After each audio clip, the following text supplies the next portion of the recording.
I think some of what the former president said on Twitter and continues to say about the 2020 election is reprehensible. It's also not true. But I also believe he should have the right to say it.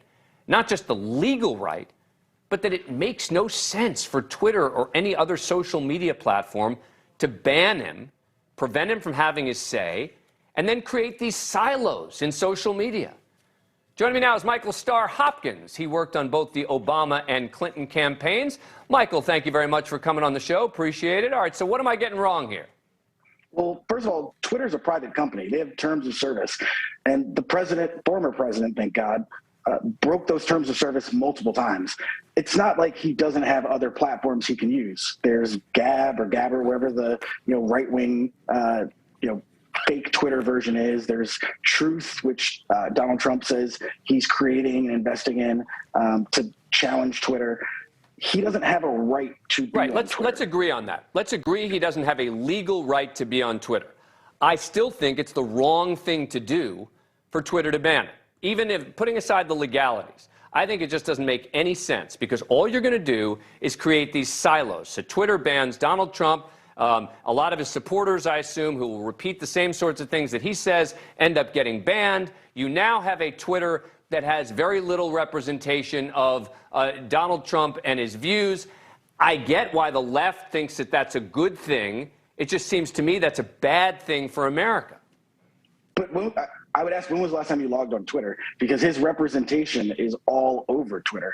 Look, I've had two different instances where the FBI has reached out to me and in one case actually had to move me because of things that the president tweets, because of his behavior, because of his rhetoric, because of the way that his supporters feel empowered by the things that he does and says. And so by continuing to give him a platform, one which he doesn't have right now, and I would wholeheartedly disagree that his platform, by being able to screenshot press releases, is in any way comparable to him having Twitter.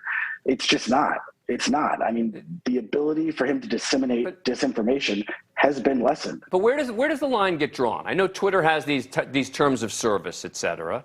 Conservatives have been up in arms about being banned from Twitter, about being censored from Twitter, et cetera.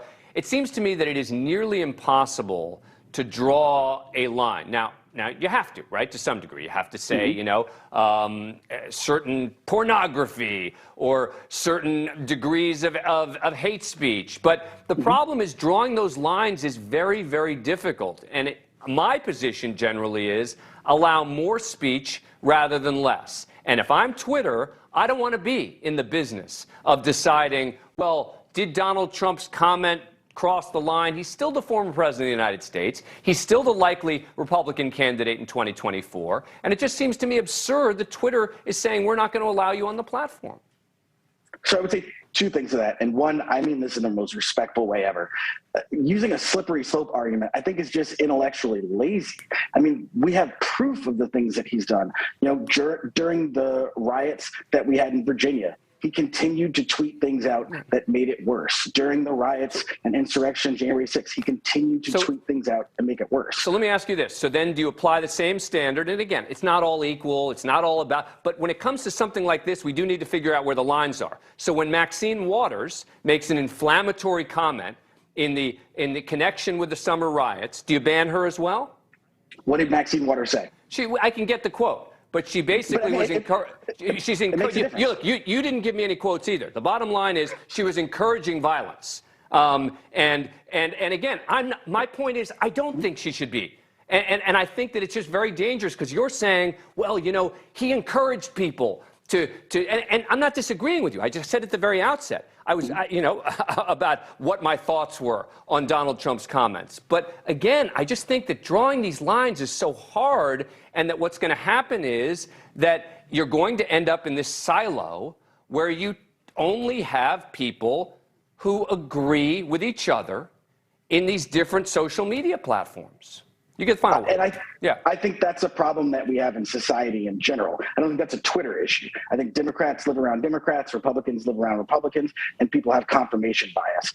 That's regardless of what happened with Twitter, that's what's going to go on. I think this is a symptom of the sickness that's going through our country and the division which has been stoked primarily by people like Donald Trump. Should he have a platform?